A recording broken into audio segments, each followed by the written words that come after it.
Padayon nga nagapanguna ang probinsya kang Iloilo sa medal tally sa nagapadayon nga Western Visayas Athletic Association meet. Bakalakip sa mga nagdugang sa medalya kang Iloilo ang basketball secondary boys kung sa diin sandang nagkampiyon kontra Capiz sa championship game maginhiwat ka Miyerkules, Febrero 8, 2017 sa Binirayan Sports Complex.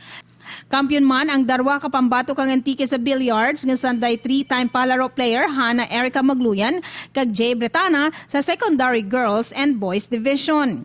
Samtang sa patag kang swimming sa elementary level, 5 ka gold medal kag 5 ka silver ang naangkan kang antike.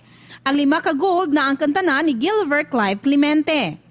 Kampiyon man ang antike sa patag kang table tennis secondary boys individual events doubles, paagi kanday Kent Christian Pipito kag Raymond Christian Herona. Samtang silver ang nabol kang antike sa table tennis secondary girls individual events doubles, paagi kanday Jacel Ann Banyo kag Rosed Nape.